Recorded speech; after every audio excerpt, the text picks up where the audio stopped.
Assalamualaikum warahmatullahi wabarakatuh. Selamat pagi anak-anak. Apa kabar hari ini? Semoga sehat dan tetap semangat. Kembali lagi bersama Ibu Niken Skarini yang akan menemani kalian belajar hari ini. Nah, sebelum kita memulai pembelajaran, alangkah baiknya kita berdoa menurut agama dan kepercayaannya masing-masing. Berdoa dimulai. Doa selesai. Nah, sebelum Ibu memulai pembelajaran, Ibu akan membacakan tujuan pembelajarannya hari ini. Yang pertama, dengan mendengarkan lagu Rotiku, siswa dapat mengenal pola irama sebuah lagu dengan tepat dan percaya diri.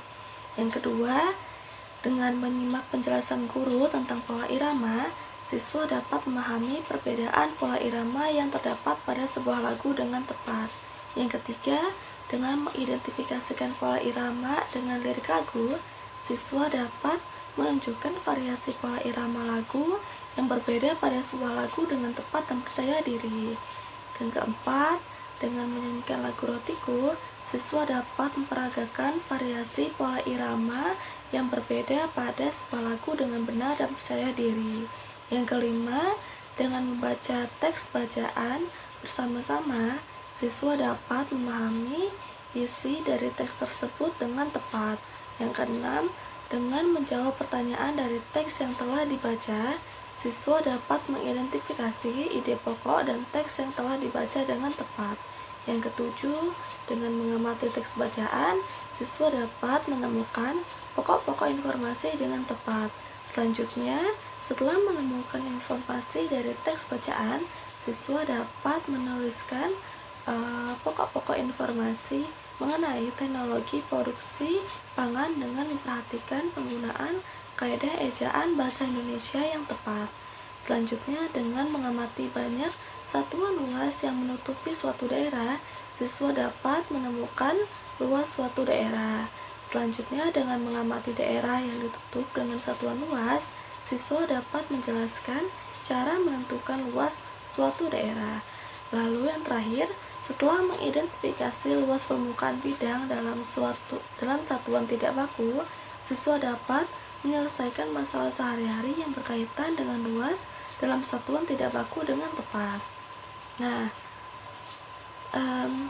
setelah Ibu membacakan tujuan pembelajaran, simak materi pembelajaran hari ini dengan baik ya. Hari ini kita akan belajar tema 7, subtema 1, pembelajaran 1.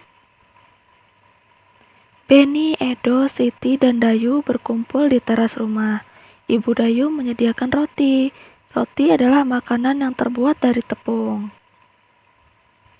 Dayu dan teman-teman menikmati roti buatan Ibu Dayu. Dayu teringat sebuah lagu tentang roti. Dayu menyampaikannya di depan teman-teman. Lagu tersebut berjudul Rotiku. Pola irama suatu lagu. Lagu Rotiku memiliki pola irama yang berbeda. Pola irama adalah sekelompok bunyi dengan susunan tertentu. Pola irama muncul secara berulang-ulang dan teratur dalam sebuah lagu. Nyanyikanlah lagu Rotiku. Kamu akan mendengar pola irama yang berbeda pada setiap bait lagu. Warna yang berbeda pada setiap lirik lagu menunjukkan pola irama yang berbeda. Yuk kita nyanyikan bersama-sama lagu Rotiku karya Ate Mahmud.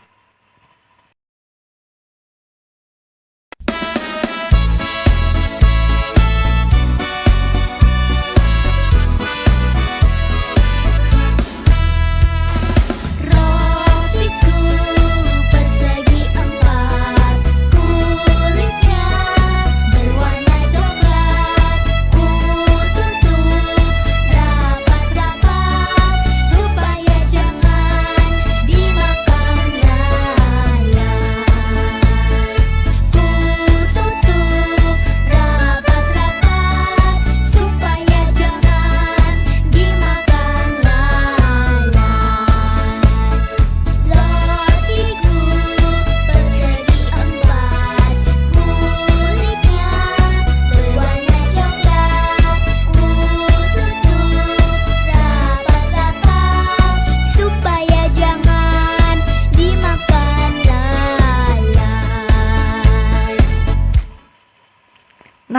kita sudah menyanyikan lagu berjudul Rotiku karya A.T. Mahmud.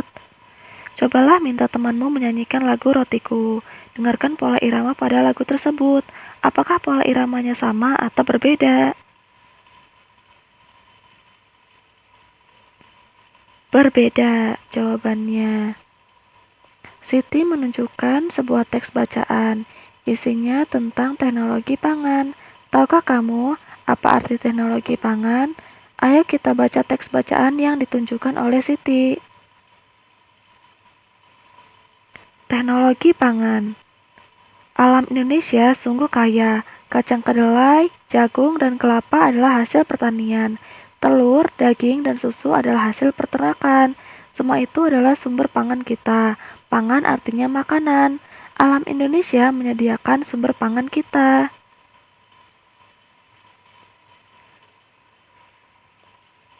Hasil panen dan ternak yang berlimpah memberi makanan yang cukup bagi kita.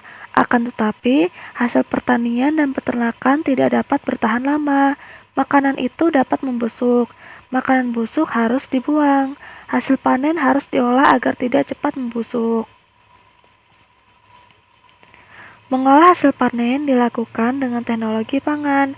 Teknologi pangan adalah penggunaan ilmu pengetahuan untuk mengelola pangan. Teknologi pangan dapat menghasilkan makanan baru. Teknologi pangan menjaga agar makanan tidak cepat membusuk. Hasil panen berlimpah dapat diolah menjadi makanan baru. Kacang kedelai dapat dibuat menjadi tahu, tempe, dan kecap. Susu sapi dapat diolah menjadi mentega, susu bubuk, dan keju. Teknologi pangan mengolah makanan agar tahan lama.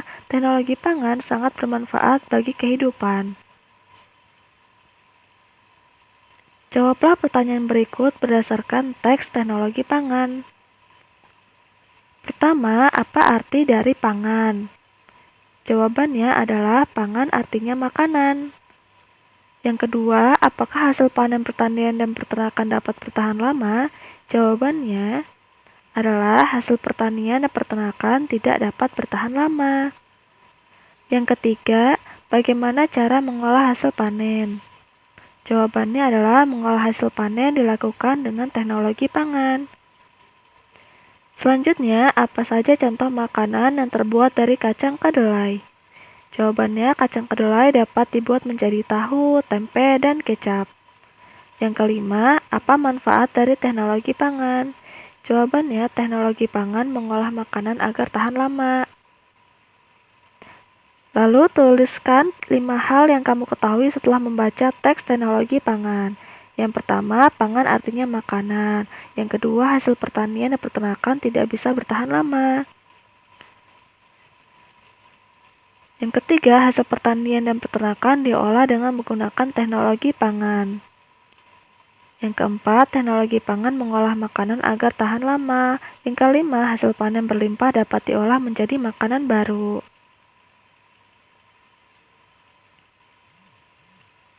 Ibu Edo sedang membuat tahu. Edo mengajak teman-teman untuk melihatnya. Semua tertarik dan ingin belajar membuat tahu. Cara membuat tahu cukup mudah. Pertama, ibu menghaluskan dan merebus kedelai. Hasil rebusan disaring hingga tak ada ampas. Kemudian hasil rebusan dimasak lagi hingga menjadi susu kedelai. Setelah diberi cuka dan didinginkan, adonan tahu siap dicetak. Nah, mari kita belajar luas satuan sebuah bidang. Ibu Edo mengukur luas kain untuk menyaring tahu dengan menggunakan satuan tidak baku. Ada kain A dan juga kain B. Nah, satuan persegi ini disebut satuan luas. Kain menutup seluruh permukaan tahu. Setelah tertutup, kemudian diukur dengan menggunakan satuan luas, maka akan terlihat seperti gambar di bawah ini. Kain A dan kain B. Edo dan teman-teman menghitung banyak tahu yang menutupi seluruh permukaan kain A dan kain B. Edo berkata, banyak satuan persegi yang menutup tanpa celah pada suatu tempat menyatakan luas tempat tersebut. Luas suatu tempat dinyatakan dengan banyak satuan persegi yang menutup tempat tersebut tanpa celah, kata Benny. Banyak tahu yang menutupi permukaan kain A ada 8. Permukaan kain B ditutupi oleh 16 tahu berbentuk persegi. Berapakah luas dari kain A dan kain B? Maka luas kain A adalah 8 satuan persegi dan luas kain B adalah 16 satuan persegi.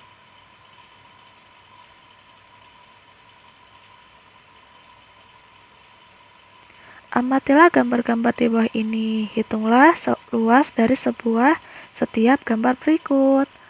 Luas bidang A adalah titik-titik satuan. Coba ada berapa persegi pada bidang A? Iya, ada 7. Berarti luas bidang A ada 7 satuan. Luas bidang B adalah titik-titik satuan. Coba ada berapa persegi pada bidang B? Ya, ada 10. Berarti luas bidang B ada 10 satuan. Luas bidang C adalah titik-titik satuan. Coba ada berapa persegi pada bidang C? Betul, ada 6. Berarti luas bidang C ada 6 satuan. Nah, luas bidang D adalah titik-titik satuan. Coba ada berapa persegi pada bidang D? Ya, betul, ada 7 juga. Berarti luas bidang D ada 7 satuan. Luas yang paling kecil adalah bidang C. Luas yang paling besar adalah bidang B. Bidang A dan D pada gambar memiliki luas yang sama, yaitu 7 satuan. Nah, sampai jumpa di video berikutnya.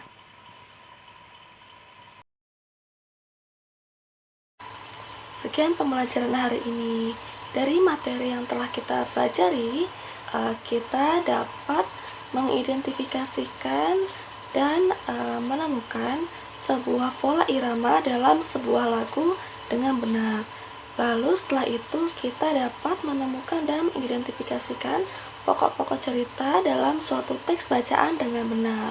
Lalu kita juga dapat mengidentifikasikan luas permukaan bidang dalam satuan tidak baku dengan benar. Nah, sebelum kita menutup pembelajaran hari ini, alangkah baiknya kita berdoa menurut agama dan kepercayaannya masing-masing. Berdoa dimulai. Berdoa selesai. Sekian pembelajaran yang dapat Ibu sampaikan. Sekian. Wassalamualaikum warahmatullahi wabarakatuh.